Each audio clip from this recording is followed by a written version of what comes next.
Oh, Earl.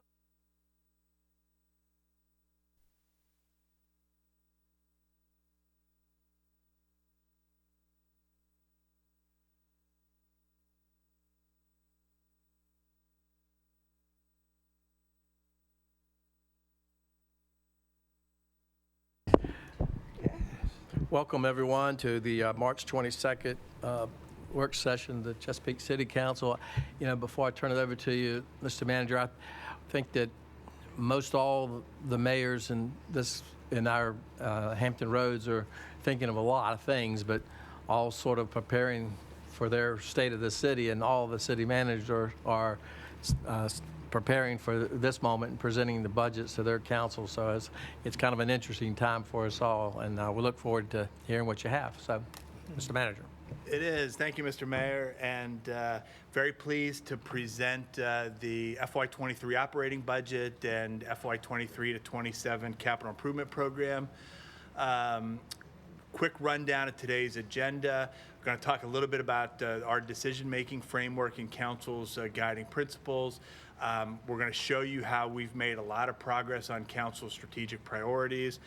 For transparency purposes, we want to talk a little bit about the process, so people can see how we align our resources to achieve the strategy and the outcomes that we intend to achieve.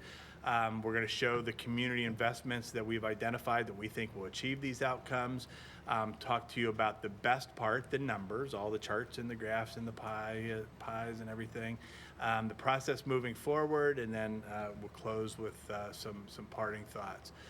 You've seen this a million times. This is the vision that you all reaffirmed over a series of work sessions, and we sort of boil it down to making Chesapeake an exceptional place to live, learn, work, farm, and play.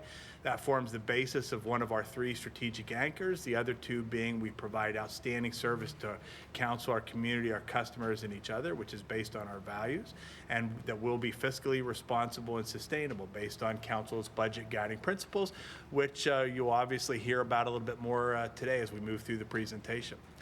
From an outcomes perspective, as we talked to council over a series of retreats about what you intended to achieve for the community as we continue to grow and prosper, council was very interested in accelerating our economic prosperity, our connectivity, cultural diversity, environmental responsibility, and our safety and security. So these are the overall outcomes you'd like to achieve, and you're going to see in the budget that we've made very, very significant progress towards achieving these desired outcomes. From a framework perspective, it's putting it all together. I think it's very, very important when you're in charge of an organization this large, doing business as important as the people's business, that you're really clear about what you're trying to achieve. And so starting from the top, from City Council's vision to our strategic anchors, which is how we make our decisions, being clear about our desired outcomes, and then organizing all of our plans and policies and programs and projects and the programs and services that we provide.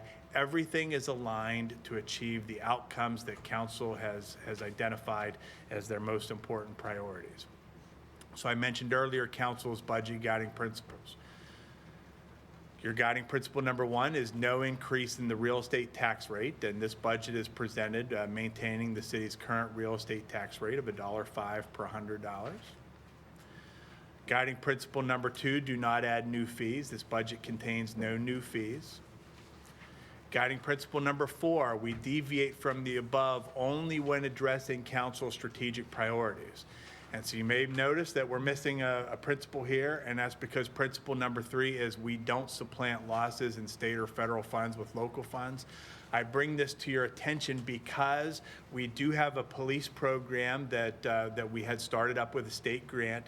That grant has ended. However, we are recommending that council chooses to continue funding that service.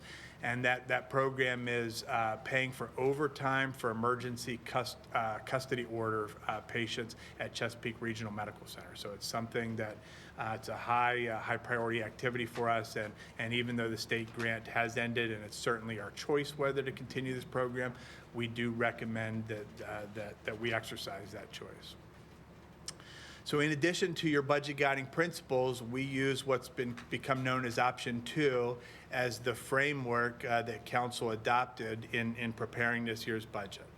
So as you know, option 2 was prepared in November of last year as one of 3 choices that we gave you in order to pay for the public safety class and compensation plan.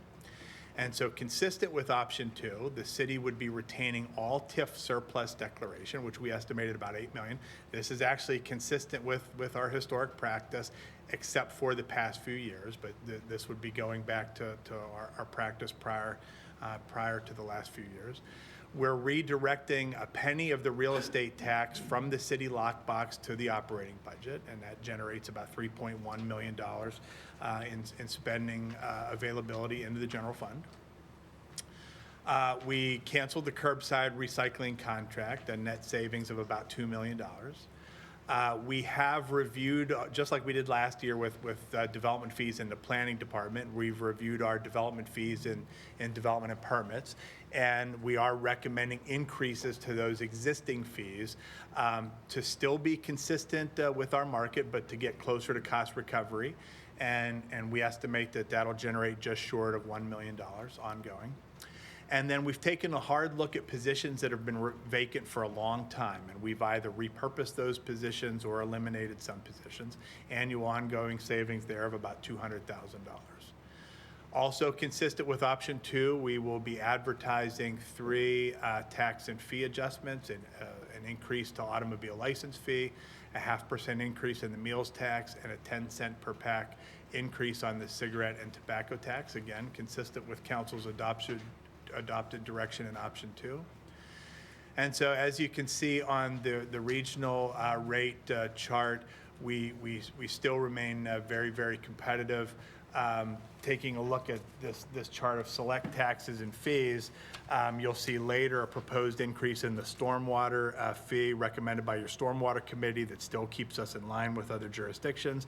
On the meals tax, we would be second lowest in the region, just behind Virginia Beach, but lower than everybody else in the region. We'd remain the lowest in the region on automobile license fee, lowest in the region on cigarette tax, obviously lowest in the region on solid waste fee since we do not have one, and we are second lowest on real estate tax rate. City manager in Virginia Beach just proposed their budget today, and you may have seen they're proposing an increase in the real estate tax rate to $1.13. So in any event, we'd still be second lowest on real estate taxes. And then we've shown you this chart several times, but Chesapeake remains the best value in Hampton Roads from a tax and fee perspective, assuming the median residential value in Chesapeake, the all-in tax and fee burden on our residents is the lowest in the region, and remains so with the proposed budget. So we have made a lot of progress on your strategic priorities in FY22. And so I'm going to start, briefly with the work we've done over the past year and a half, and then move forward into the proposed budget. And obviously, that progress we want to continue in FY23. So that's a little bit of an eye test for us sitting here right now, but I think it'll show up well on TV, and you all have this in front of you. This is the chart that we've shown you many times, and this is the chart we presented to you before adoption of last year's budget. So you can see some things that were funded, some things that were partially funded, some things that were unfunded that council had identified as priorities. And as you'll see, we've made a lot of progress on this list, advancing things to the partially funded or fully funded line. So this is the list as it existed about a year and a half ago. So at your most recent retreat, of all those things, you identified 3 priorities: implementation of the classification and compensation plan, funding of the Public Safety Training Academy, and advancing the community pool, and pools in general. Although they didn't make the top 3 priorities, you also had a lot of conversation about improving our road maintenance program, improving our stormwater maintenance program, and being more aggressive in what we do with economic development site readiness. So some of these priorities were included in the adopted FY22 budget for the year we're in right now. So we've got funding to replace the Public Works Public Utilities facility, tax system modernization project, ongoing work for placemaking within the community, significantly improving our city facilities from a space perspective and definitely from a security perspective.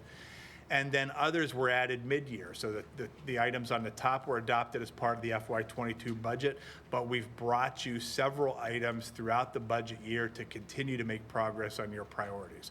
One of those was the Sworn Law Enforcement Officer Retention Program. We did a bonus program. And then Chesapeake Connects, the capital construction costs that we did with ARPA stimulus funding. Those were all done mid-year.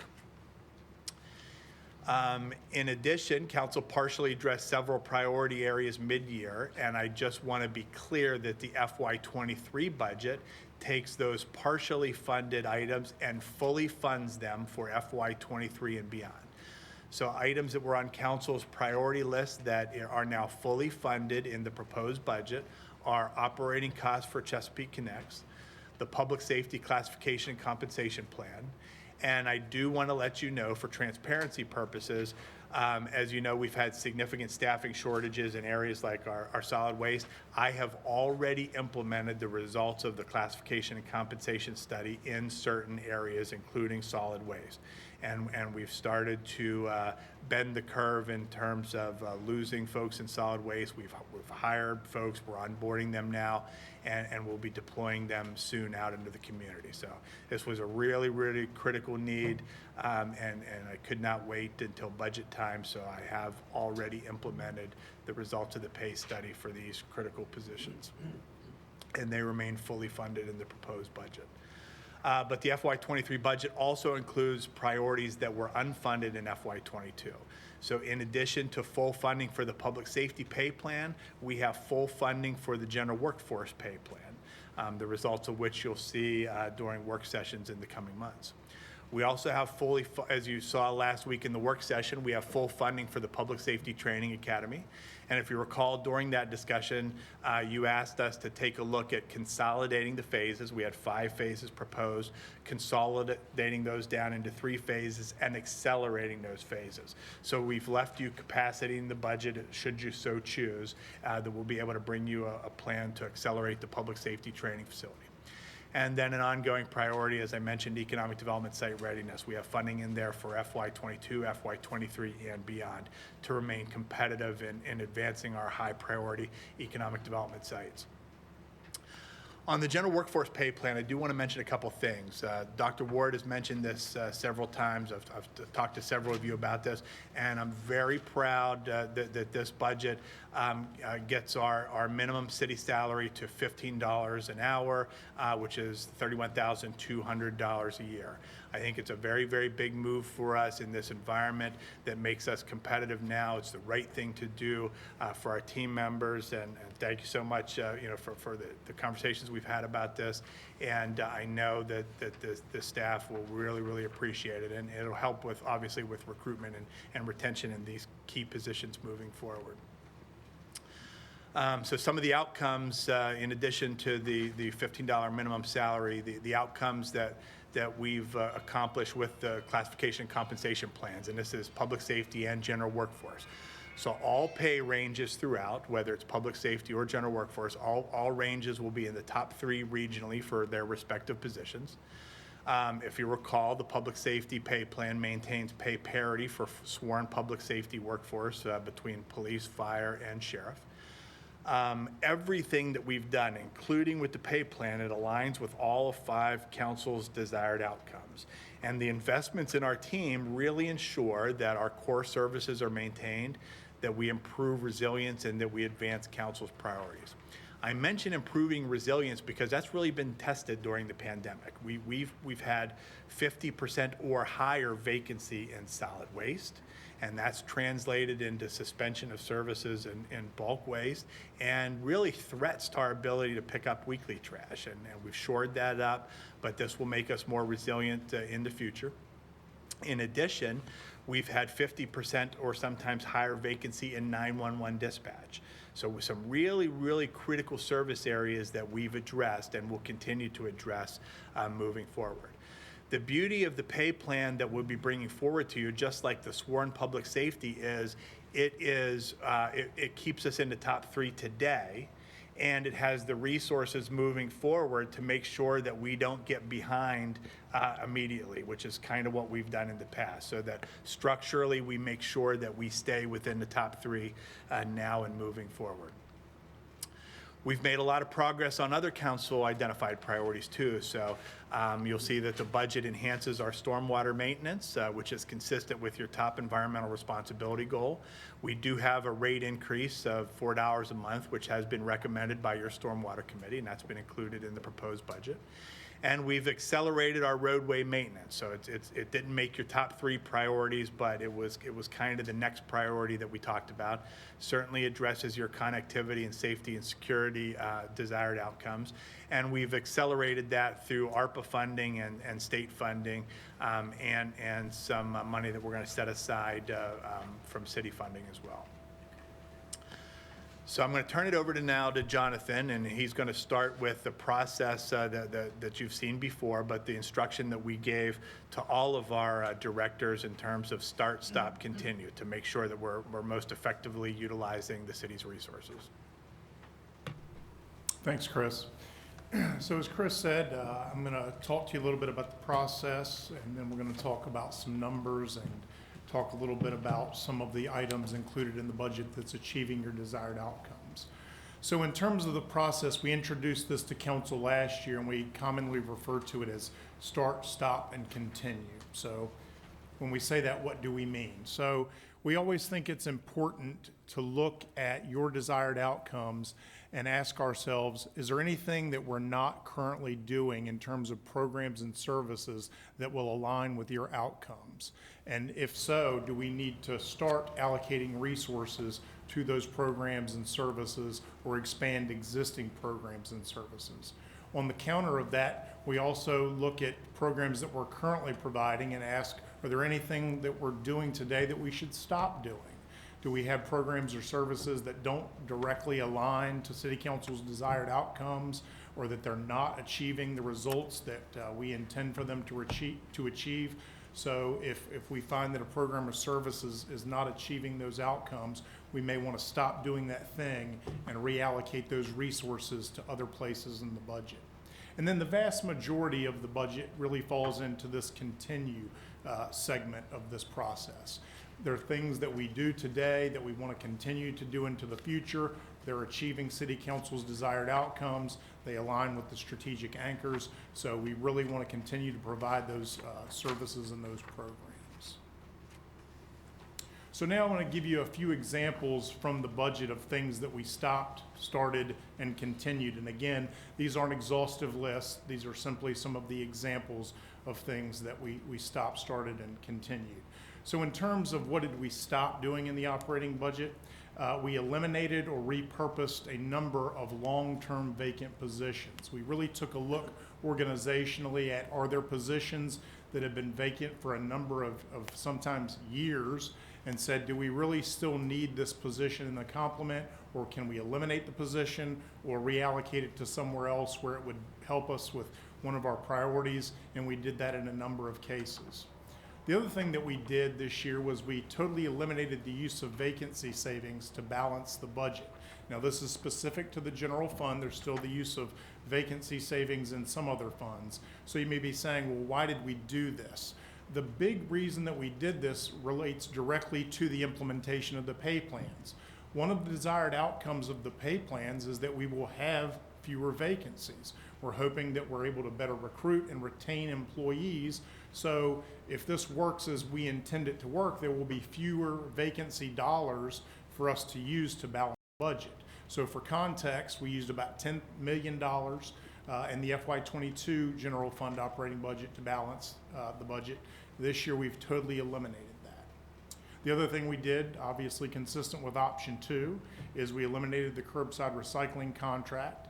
That saved us a little over $2 million in terms of net savings.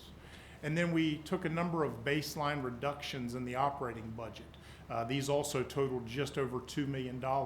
And these were really smaller cuts throughout the organization, not any big dramatic program shifting cuts, but really smaller cuts throughout the entire organization, affecting a multitude of departments.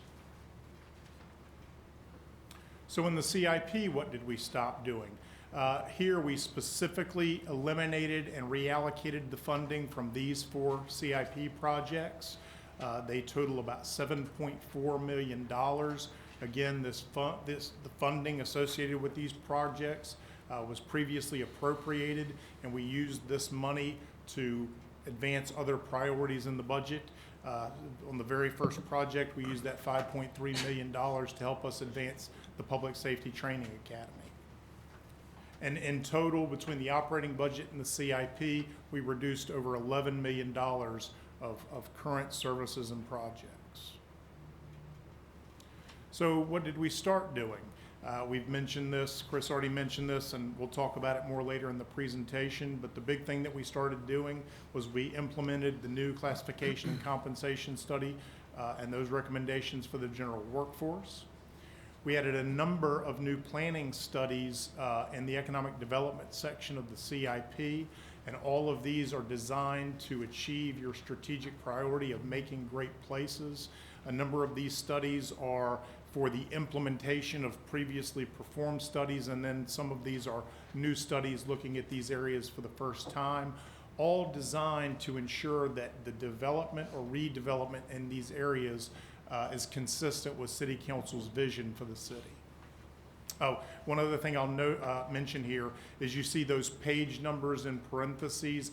We did this last year. That is the page number in the CIP document where you can actually find the project detail sheet. So if you want to go back and look at any of these projects in greater detail, you can simply refer to that page and it'll take you right to that particular project.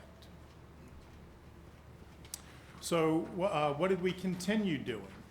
We maintained full funding for the public safety pay plan implementation. Council will remember they adopted the new pay plan in January and funded it for the remainder of FY22. We have fully funded that pay plan for 23. We added additional funding to the residential traffic calming program. This is a very popular program that we implemented in FY22. We appropriated $100,000. It was a pilot program. We've actually added $100,000 each year of the CIP from FY23 to FY27, bringing the project total to $600,000. We also added $250,000 in fiscal year 23 and fiscal year 24 for performing security improvements at various city facilities. And then we also added $9 million in FY23 to fully fund the South Norfolk Municipal Building. That brings the budget for that project to over $25 million. And that is funded through the South Norfolk TIF. So what didn't get funded? Obviously, there were a lot of things that we did to advance City Council's desired outcomes and your strategic priorities, but unfortunately, not everything that was requested did we have sufficient capacity to fund. So in the CIP, there was about $242 million of requests that went unfunded, and that's over the 5-year program. That's not in the capital budget. That's over the entire 5-year program. And you see just a few examples of some of the projects that were requested but are not funded. And there's a comprehensive list in the back of the CIP in the appendix that shows all of the projects that were requested but did not receive funding, or amounts that they were requesting additional funding that were unfunded. In the operating budget, there was about $3.4 million in terms of requests that remain and went unfunded and are not included in the city manager's proposed budget. So now I want to talk to you a little bit about some of your specific desired outcomes, those 5 outcomes that Chris mentioned earlier, and talk to you about some of the specific investments that are included in the CIP and the operating budget that are going to allow us to achieve those outcomes.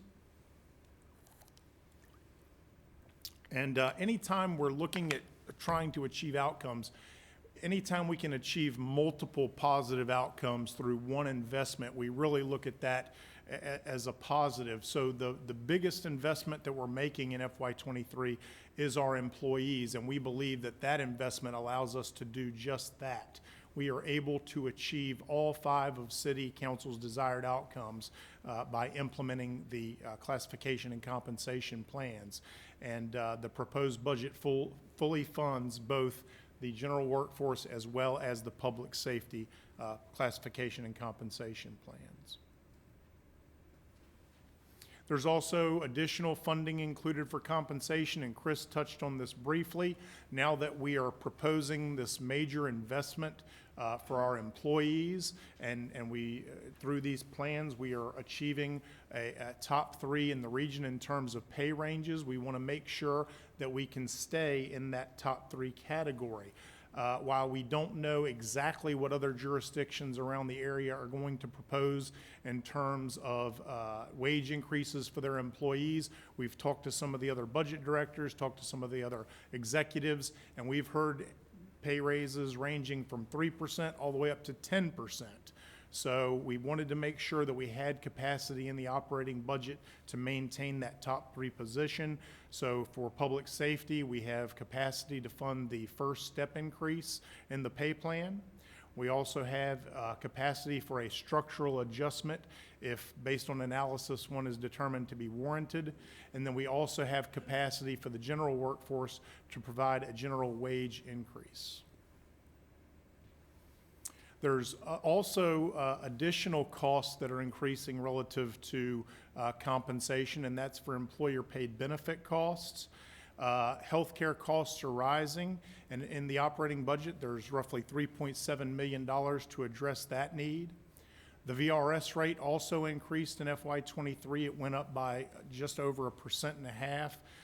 And we've included $5.8 million to address that rate increase, as well as additional costs that are associated with the implementation of the pay plan, and overall that's $5.8 million. And then we also have $750,000 for other post-employment benefit costs.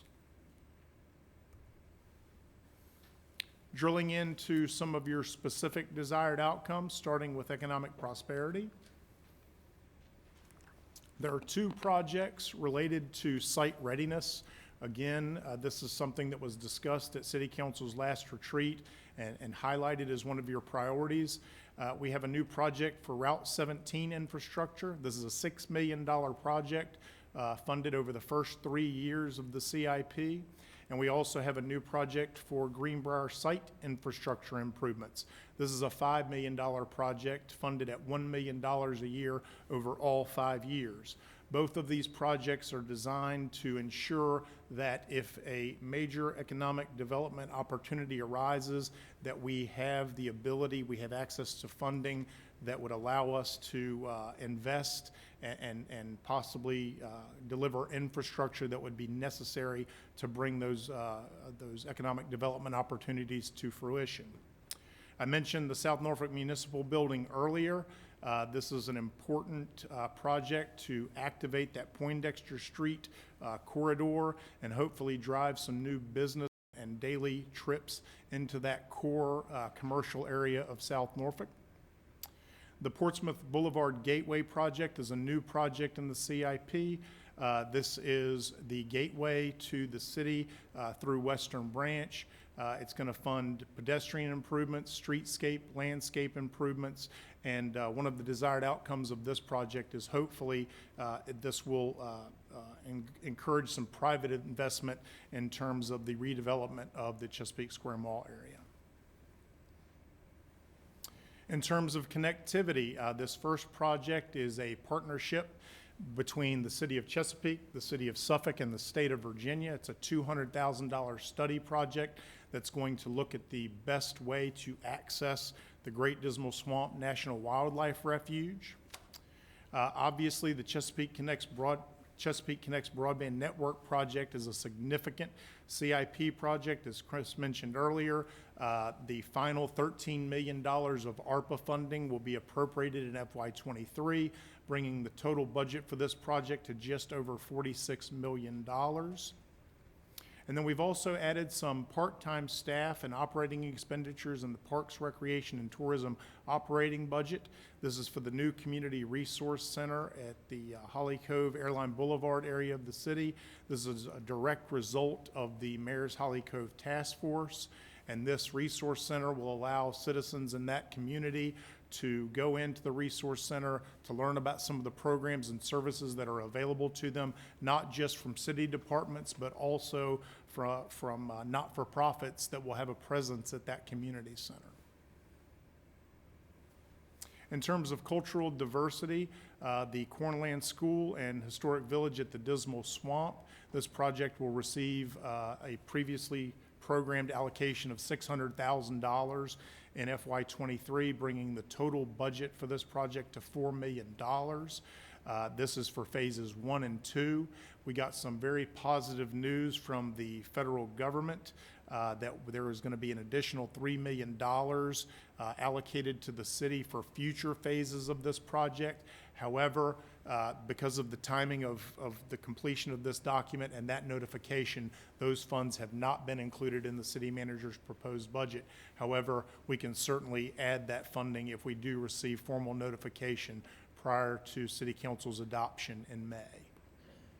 In terms of some of our SWAM initiatives for small, women-owned, and minority businesses, we have 2 new positions in the operating budget. The first is a new business development manager position in economic development. This position will obviously work with the entire business community and will really focus on trying to help individuals that want to start a business in Chesapeake to navigate that process and make it easier on them. And then I say it's a new position, but the new Deputy Procurement Administrator position is actually a new position that we have reallocated one of those long-term vacant positions that I mentioned earlier, and we're actually beginning to advertise for this position now. So this position will have a number of key leadership responsibilities in that department, but one of their responsibilities will be to work with those small women and minority-owned businesses to ensure that they have access to any bid solicitations that the city sends out in terms of procuring goods and services for the city. In terms of environmental responsibility, I want to focus here on stormwater. One of the objectives that City Council articulated in terms of looking at environmental responsibility as an outcome was to ensure that we enhanced our stormwater maintenance program. So to that end, we have included 5 new equipment operator positions in the Public Works operating budget. We've included almost $1 million of additional funding for major equipment purchases in the CIP. The thought here is that those 5 new positions will operate that new equipment.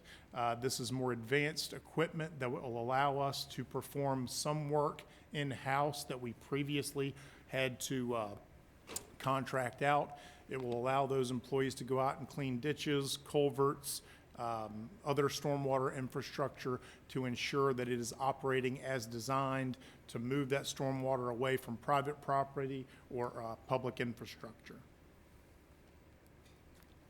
We've also added funding to 6 citywide stormwater maintenance projects and added 14 new location-specific improvement projects over the 5-year stormwater CIP.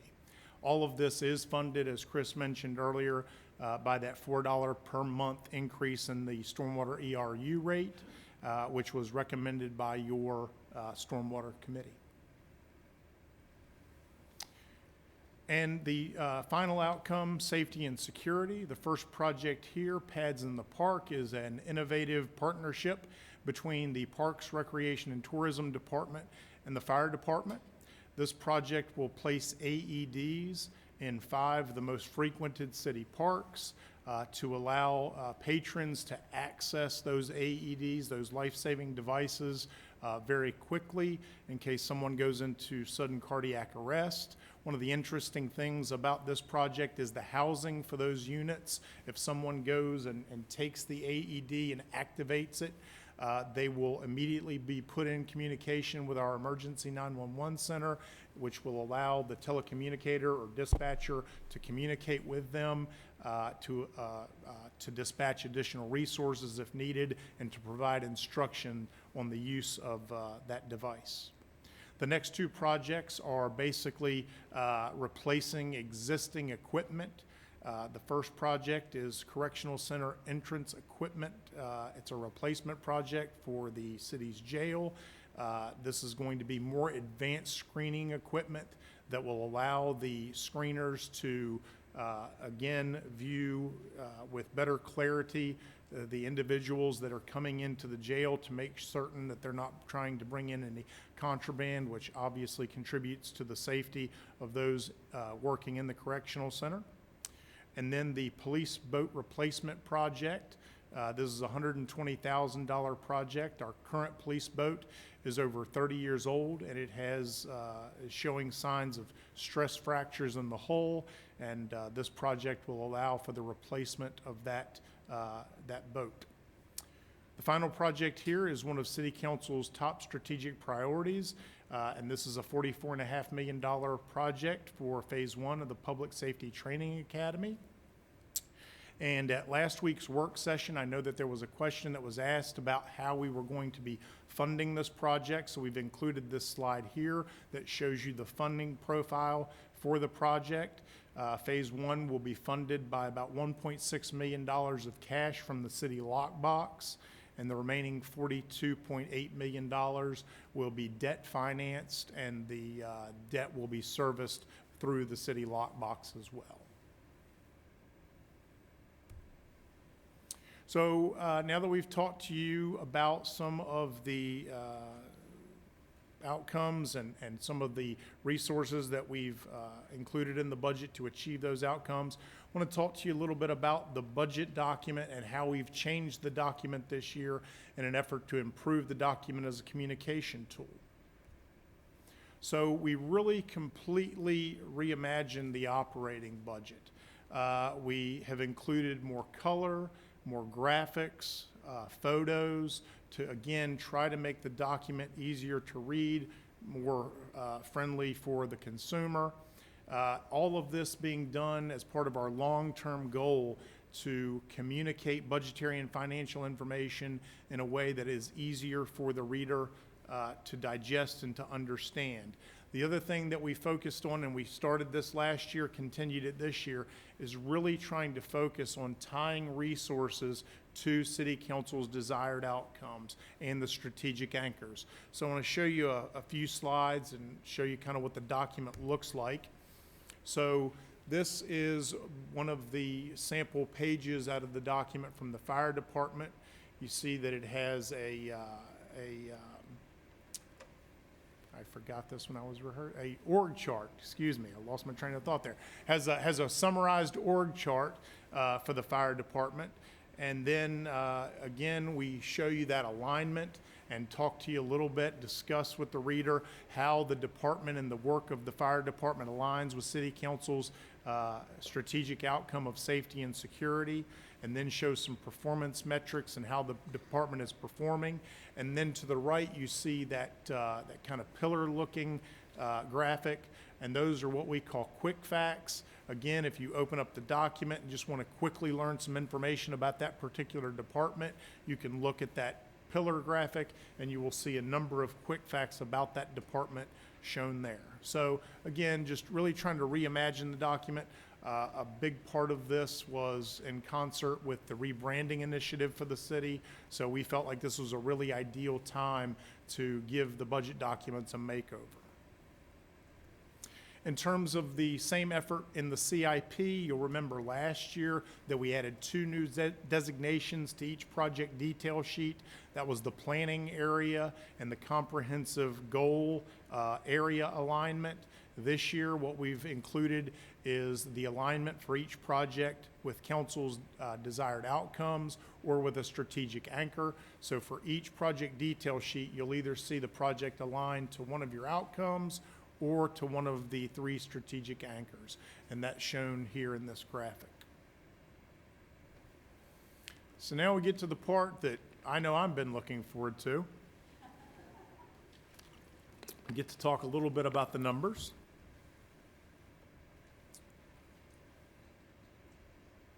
Oh, apparently the computer wasn't looking forward to it. I guess the computer doesn't like jokes.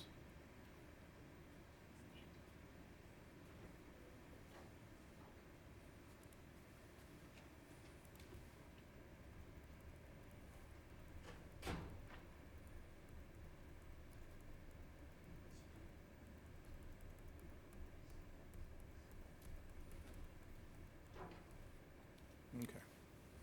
All right. Sorry about that.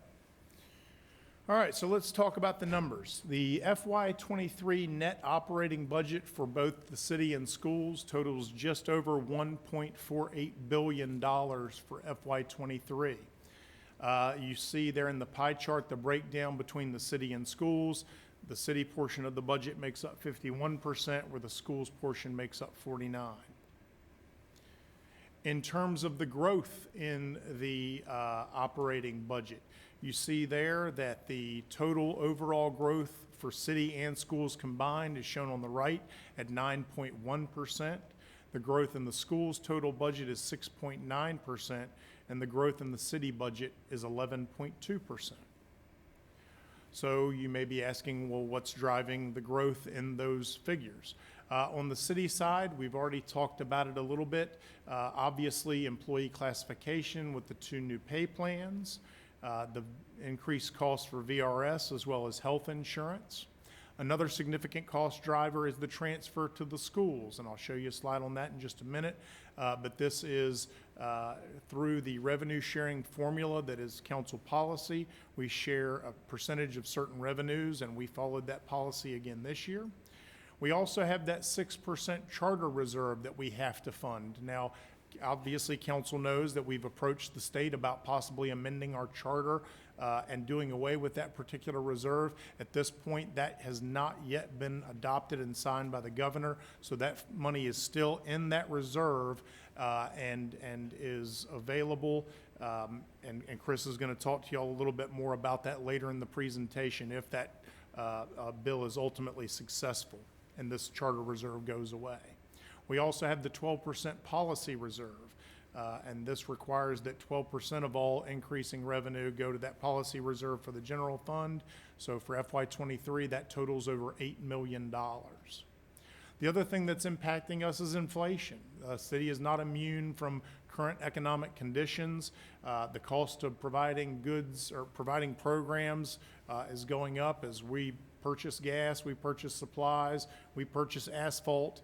The things that we purchase are also facing cost increases, so we're not immune from inflation. And the final thing that I would point out here is staffing for the new joint vehicle maintenance facility. The city and schools will be opening a new joint facility in calendar year 23, so funding for half of the year for the 7 new staff members has been included in the city manager's proposed budget. I mentioned the contribution to schools through the revenue sharing formula. You can see the growth of that over the past several years. For FY23, it totals over $250 million, or a 13.9% increase over the adopted FY22 budget. On the school side, the story is very similar in terms of what's driving the growth in their budget. The superintendent's proposed budget includes over $30 million for compensation and benefit cost increases. You see some of the specific items there. They will be raising their starting teacher pay to $48,800. They also have a number of new positions that they're funding in the superintendent's proposed budget, and you see them there. The one thing that I do want to make sure I point out on this slide is all of the information here and all of the information that you will see for the rest of this presentation relative to schools is based on the superintendent's proposed budget. The school board has met a number of times since that budget was released, and they've talked about some things that they would like to change. None of those changes have been included here. This is strictly based on the superintendent's proposed budget. So we will reconcile those budgets later in the process, but just wanted to make sure that I was absolutely clear because some of this information may be inconsistent with what's been reported in the media.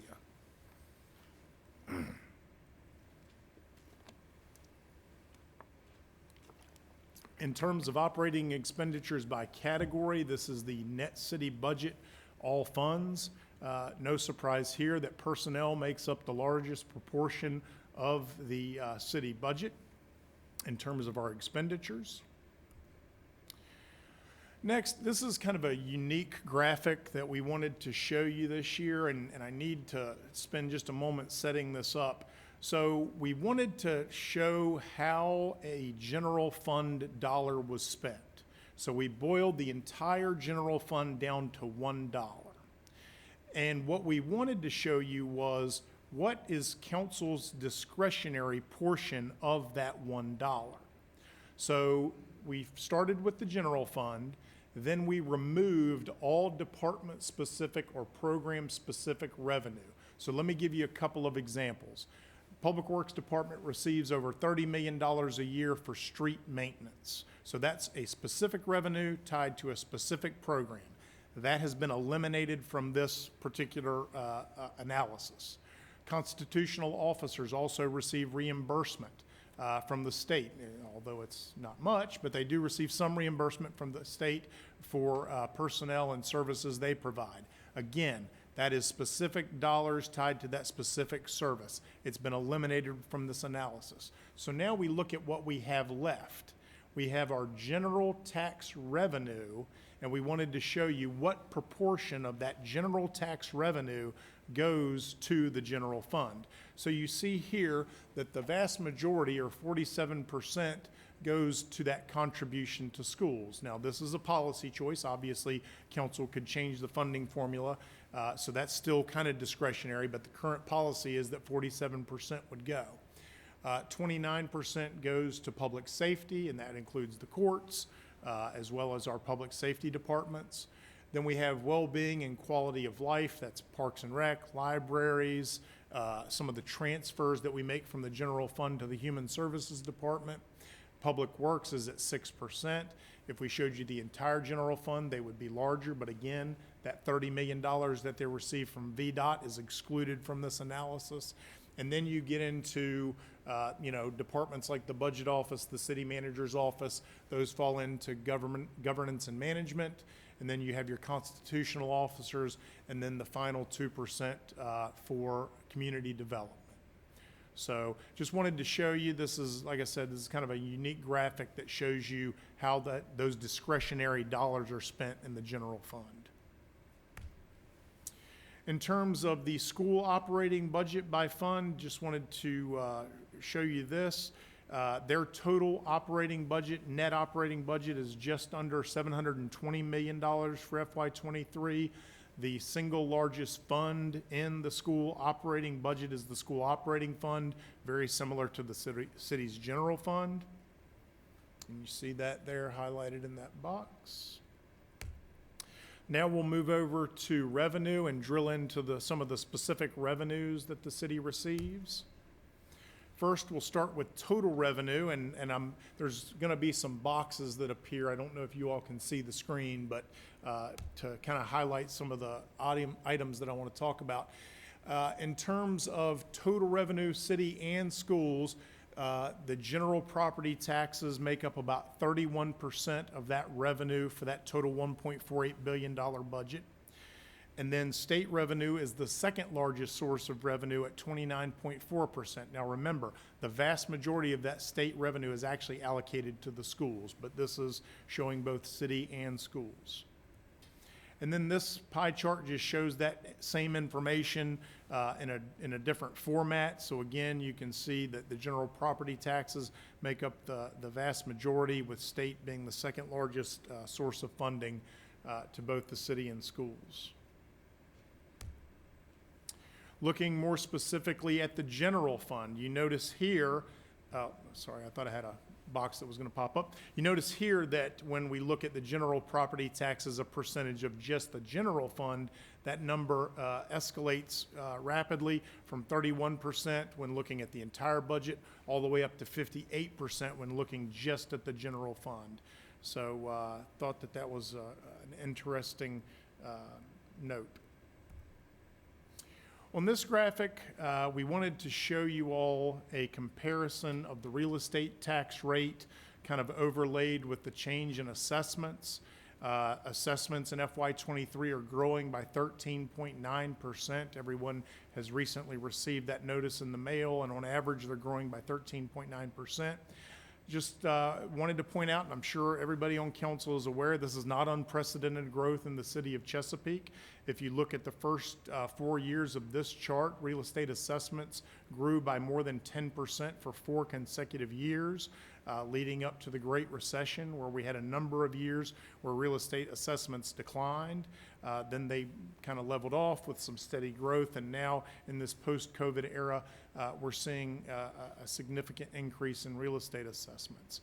Would also note here that as those real estate assessments were growing by those 10+% amounts back in 2005, 6, and 7, City Council at that time did in fact reduce the real estate tax rate, and it's been at $1.05 ever since 2008. Looking specifically at the real estate tax revenue, something else that I'll point out here that you'll notice on the next few slides, you're going to see the 2 years in the middle kind of colored blue. I just wanted to make sure, not that anybody's forgotten about COVID, but definitely wanted to point out that those are the 2 years on each slide that those revenues were impacted most significantly by COVID. So if you see some strange things in terms of growth or decline in revenue in those 2 years, that's related to COVID. So for the real estate tax revenue across all funds, it's growing by 13.5% in FY23 from FY22. And in total, we estimate that we will receive $354.9 million in real estate tax revenue based on the current rate. City Council has done a number of dedications of the real estate tax. And this particular slide and these graphics do in fact exclude mosquito control. So this is only the $1.04 of the $1.05 rate. There is some of this revenue that goes to the South Norfolk TIF, obviously some that goes to the Greenbrier TIF. The big change for FY23 is the penny that was previously dedicated to the city lockbox has now been reallocated and is now dedicated to City Council priorities. So that, again, was consistent with option 2 and helped us to fund the public safety pay plan. In terms of the personal property tax, again, you see the impact of COVID in FY20 and 21. For FY23, we anticipate and estimate that we will receive $76.6 million from the personal property tax. In terms of the general sales tax, this has been a very strong growth revenue. There was the Wayfair decision a couple of years ago where we began to be able to charge sales tax to online retailers that had a physical presence in the state. So that has aided us in our general sales tax growth. The other thing that's impacting us in FY23 is inflation. As the cost of goods goes up, the sales tax that is charged on those goods also increases.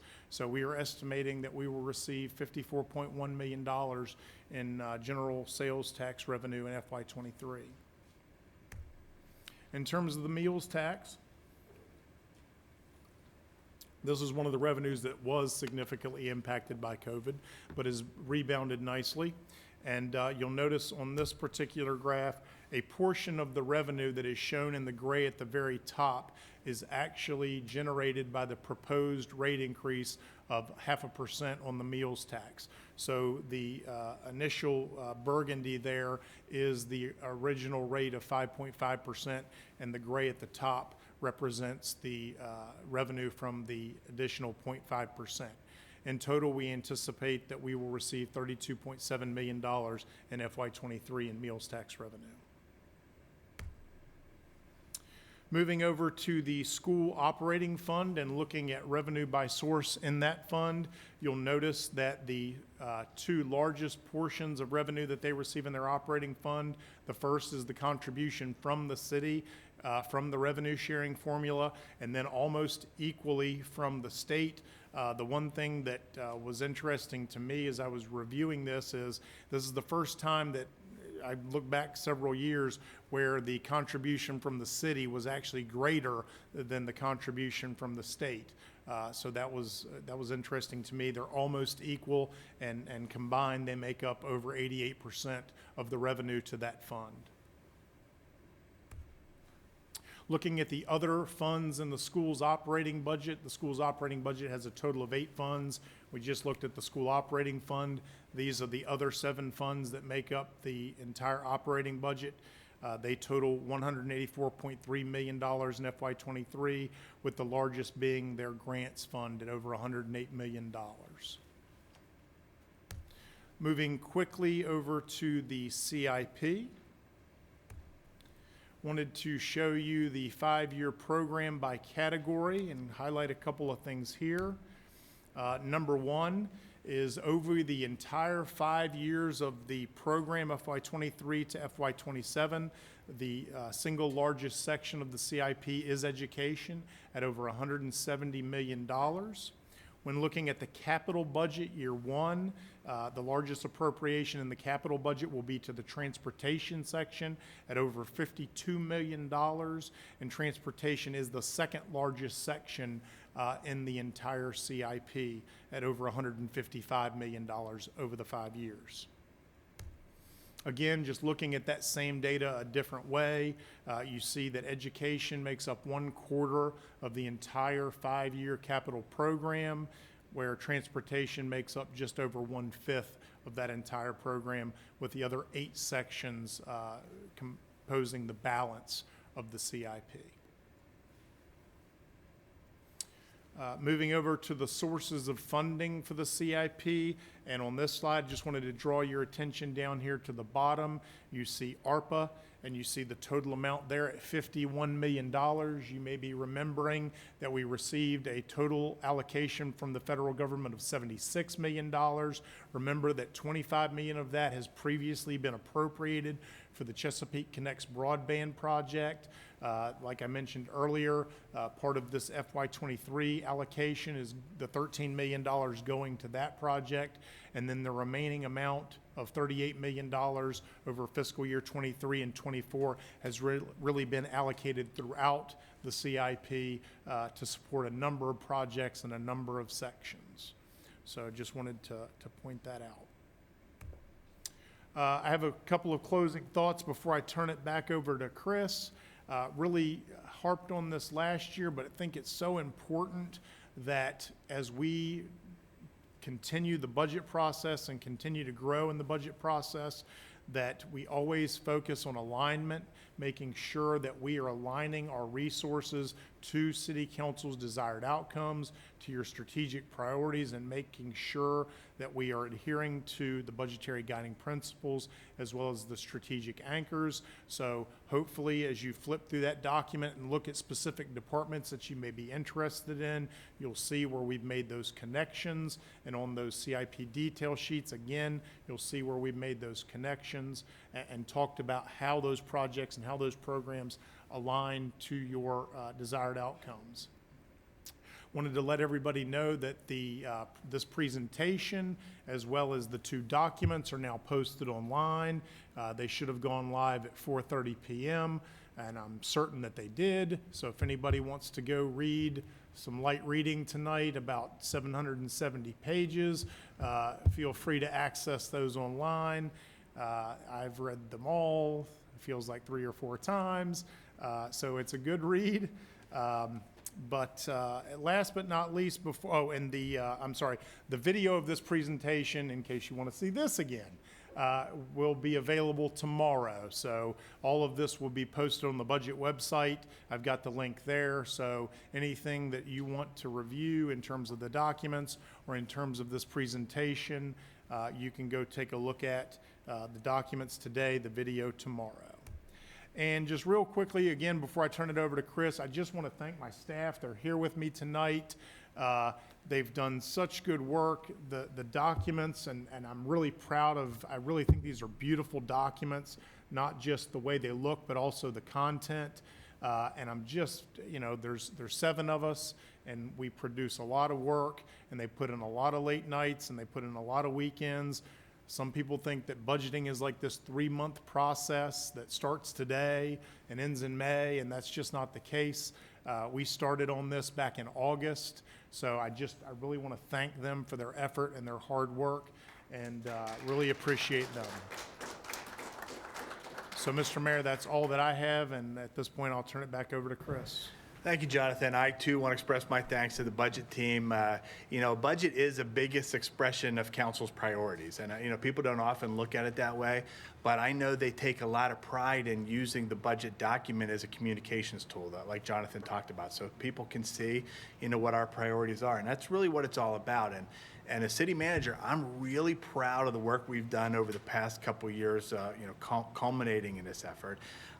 We take a look at our scorecard. So in each of your retreats, we've talked about, what do we want to be when we grow up? How do we get there? What's most important right now? And look at all the progress that we've made on what you have identified as your priorities. We're not elected by anybody. We take it very seriously that you're elected by the people, and we serve you and our community. And so the best thing we think we can do is help facilitate conversations to help identify what those priorities are, and then bring you choices to be able to implement those priorities. So we fully funded the classification and compensation plans for both public safety and the general workforce. We've fully funded phase 1 of the Public Safety Training Academy, and per your direction, we're going to bring you options to accelerate the future phases and combine them so we can get that project done much faster.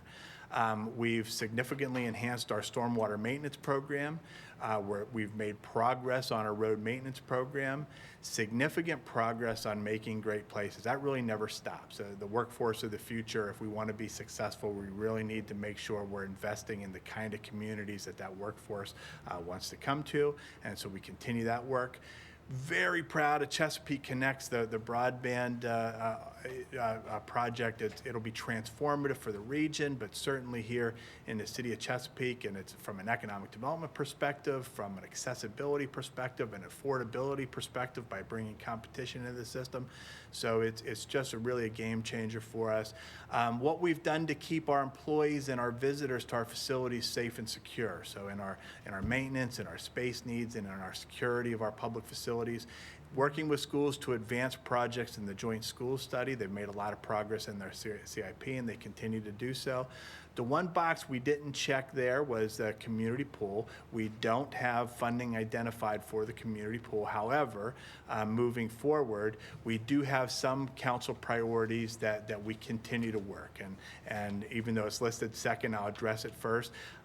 There is a $9 million placeholder in the city's budget that we're feeling pretty good about. It was one of your legislative priorities for us to try to go out and find external funding.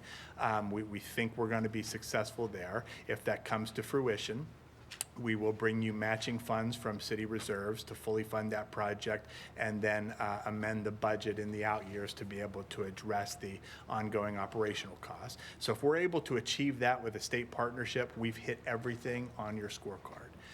Strategic land acquisition it's a priority that we haven't been able to address. However, as you see in the Great Bridge Village, at the Deep Creek Bridge, and other options, when there's land available, we will bring you opportunities to purchase that land. So while we don't have a particular line item in the budget, we definitely have resources and reserves to make that priority happen. And I did mention with the community pool, of course, there would be ongoing staffing and operating costs. So state budget's not yet, put to bed, so we're in a little bit of a weird position. Jonathan mentioned the charter amendment looking really good. I think didn't it pass 100 to nothing, and yeah, so I think we're more than cautiously optimistic, and the effect of that will be pretty transformative. So if you recall, we started this budget work in earnest last fall, and talking to you about your choices. And the charter amendment was part of that. So our one-time funds associated with the charter amendment that would be freed up for your most important capital projects, I think we estimated that at about $36 million. So that could be used to accelerate the public safety training facility, site acquisition, site readiness, lots of different things, whatever council chooses. So in addition, that is one-time funding. Ongoing funding, that's 6% that we're no longer putting into reserve. Now that 6% is the year-over-year increase. So if revenues decrease year-over-year, there is no 6%. If revenues increase year-over-year, it's 6% of the increase. So in a year like this, where the increase because of real estate and personal property tax is really big, the effect of that charter amendment would be an additional $4.5 million for council's next most important priority. So obviously it has a pretty big, the result of that charter amendment has a pretty big impact on our budget. Other state law changes that might impact the city's budget, we continue to monitor and will bring you a response as appropriate. Obviously, we're very, very good at finding funding for city projects. I don't believe he's in the room, but David Westcott's been a great addition to the team, working with our federal and state partners along with city council members to try to secure external funding for our key priority projects. And then obviously we'll continue to monitor what the state does with subsidies for constitutional offices, as that has a direct impact. Speaking of constitutional officers, you did ask us as part of option 2 to take a look at our subsidies to constitutional officers. So we have this chart here for you, which shows the bottom line on the right is what % of those constitutional officer functions are funded by the city. And that ranges from 95% for the treasurer, 91% for commissioner of the revenue, 65% for Commonwealth's attorney, and 55% for the clerk of the circuit court. So that kind of gives you the range there. We didn't include sheriff there because you made a policy choice for pay parity. So it's really apples and orange comparison, because with sworn law enforcement, we made a conscious policy choice to equalize that pay. But that's information for your consideration. And then, of course, you have a lot of boards, committees, and commissions. This has been a lot of work over the past year. One of the things we'd like to accomplish over the coming year is, Jonathan mentioned, we have the entire team, all of our departments, all of our team members aligned around achieving council strategic outcomes. We want to make sure your boards, committees, and commissions are similarly aligned. So I know Councilmember Ritter has asked us many times to do better at bringing information from boards, committees, and commissions back to council. We're going to start doing that with much more regularity, especially key priority areas like the Economic Development Authority. You do have a recommendation in the budget from your Stormwater Committee, as I mentioned before, with a $4 per month fee increase to accelerate the stormwater management program. I did want to make mention that the budget includes no funding for operating support for the Chesapeake Land Bank Authority. Just being very candid, it's been very difficult to get information from the Land Bank Authority. They've not been responsive when we've asked for pretty basic information about the outcomes that they've achieved, the clients that they're serving. I know you had a citizen come to you a couple months ago asking if the Land Bank Authority is still operational. It is still operational. But requests for information from council members through my office and then from me personally go unanswered.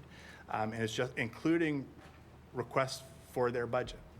So I've included no money in the budget for the Land Bank Authority. There is capacity should you so choose, but I don't have enough information yet to even let you know what their operational needs are or what the outcomes that they intend to achieve are. And so I put that out there for your consideration. Other budgetary considerations moving forward, we will bring you an ordinance. This is really, really important. We'll bring you an ordinance to implement the new general workforce class and comp pay plan on May 10th. Just like we adopted the public safety pay plan in January mid-year, I'd really like to adopt the general workforce pay plan in this fiscal year. So we'll bring you money from cash reserves to be able to pay for it from May 10 through June 30. And then moving forward, July 1 on, it'll be fully funded. So we have the capacity to do that. You'll be seeing that over the course of work sessions in April. And then lastly, we've maintained capacity in the budget for council to make choices. So I mentioned the $4.5 million from the charter change. Assuming the governor signs that, which we're very confident is going to happen, you will have $4.5 million in this coming fiscal year to make whatever choice you make. You've had conversations about accelerating some capital projects. You could choose to replace a program or service or capital project that I've cut. You could choose, you've had comments on the tax rate. So whatever council's choice is, we've left you capacity on the bottom line to have conversations and make those choices. In terms of next steps, on April 12th, you'll have a public hearing on the real estate assessment. On April 19th, you'll have a budget work session. Probably we'll begin talking to you on the 19th about the classification and compensation implementation for general workforce. And then on April 26th, you'll have another budget work session as needed, and then public hearings on a variety of fee adjustments and the ordinances necessary to effectuate the budget. And then ultimately, we're scheduled for budget adoption on May 10th. And so with that, thank you so much for the time, and we'd certainly be happy to entertain any questions or comments. Are there any at this time? Mr. Carey? Thank you, Mr. Mayor. Firstly, I would like to congratulate council. I know over the past years, this past year, we've had some contentious moments on council, but even through some of the friction, we've got a lot accomplished. So it's not always easy, not always fun, but we have worked very well together, and I appreciate every moment of sitting here with you all. Secondly, just a point of clarification. If you could, Mr. Manager, if the governor signs allowing us to reduce that charter mandate by 6%, you said that only gets us $4.5 million this year. What happened to the $36 million that was? Oh, go ahead. Great question. So the $36 million is one-time in capital funds that are already in your reserves, and they can't be touched. Okay. Right? They really can't be touched for anything. So they would be freed up because you have very significant reserves beyond the charter reserves. So that $36 million you could use to, cash fund capital projects that we've cut, accelerate capital projects. You wouldn't want to use that for ongoing operational costs though, because it's one-time money. The $4.5 million is in FY23. So forgetting about the money that's freed up for reserves, in FY23, that's an additional $4.5 million that we would have put in reserves, but now is available for council's next most important priority. Okay. Moving forward, it will be much less than $4.5 million every year because the increase year over year this year coming out of COVID is pretty big. Normally it'd probably be less than $1 million or maybe around $1 million, but this year because coming out of COVID and what's happening in the economy year over year, those revenue increases are pretty big, and so that 6% would total $4.5 million. Right. So we know that potentially we're going to have $4.5 million once that's signed, but we also will get an additional $36 million of one-time funds in our CIP that we can choose to do whatever council desires to do with it. I appreciate that. I do have one question regarding the real estate tax rate. You and I, we've talked about this several times, and I wonder, is there capacity within the budget to reduce the tax rate just this year and still accomplish all of council's priorities? And then in future years, I guess, have you reassessed budgets back at the 105 rate?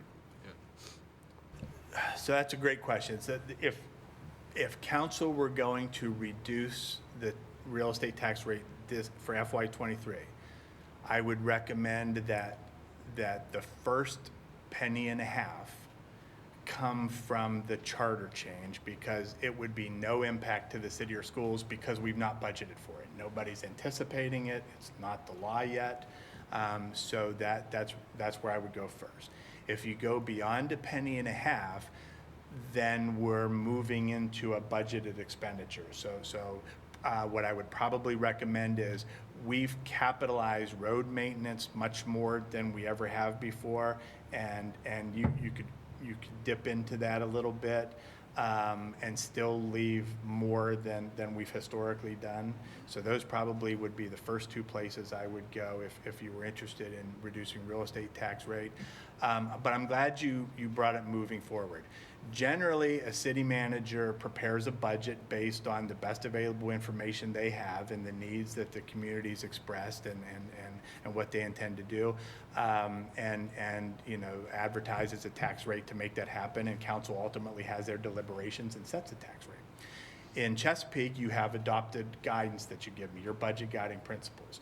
So one of those guiding principles is no increase in the real estate tax rate. So given that, I would request if you drop the real estate tax rate this year, that in the budget document, you reset the guidance next year back to the $1.05, and you can make a choice next year again to lower it if you so choose. But for planning purposes, at least level set, since we've had that long history at $1.05. Appreciate it. That's all I have, Mr. Mayor. Any other questions? Ms. Ritter?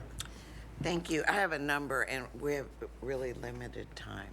So I would appreciate back the information on the capacity to lower the real estate tax in increments of 1 cent, please. I have a lot of questions, but some important ones, I think. Included in the yet to be finished state work is an increase in SROs to be provided to every school, which is an increase in our case of at least 30 officers. I'm super concerned that those would come off the street, because that's a full-time, 5-day a week. So have we included that contemplation of how we're going to replace those officers? 30 officers is a very significant number in today's world. No, ma'am. So we certainly are monitoring the state budget at all times and sometimes communicating back to the legislature some of the impacts that those decisions may have on the locality. I'm not familiar with what Chief Wright would do in terms of that actually was adopted, but certainly you're right. We struggle already to hire police officers. So if there was a mandate that we have an additional 30 officers in our schools, that would potentially present a challenge, and I think that we've communicated that to the state, and we'll certainly Well, I'm see. pretty sure, Mr. Westcott can fill us in, but I'm pretty sure that legislation passed both houses. Okay. So, and I think it's important. I'm not discounting the importance of that, but, there won't be, it's not a budget issue for the state. And I think we need to look at how we're going to do that. Yes, ma'am. I have yet to go anywhere in this city in the years I've been involved where people aren't asking for more police anyway. So those are two important things.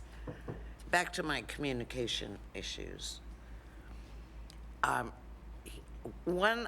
Aside from the car tax, which everybody hates, people don't see a direct value from the stormwater fee increase. So if you could do a video, Mr. Sori could do it, out what you're doing and list the projects and how it's going to be spent, I think that would be a big assistance.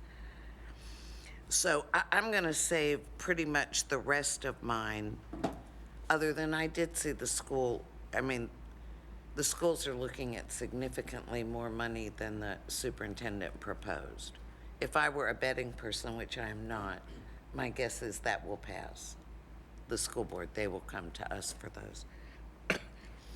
But the last one is pretty astounding to me, which is the local contribution to constitutional officers. Not so much, they all provide critical services and important services to the citizens, and we're grateful to them for what they do.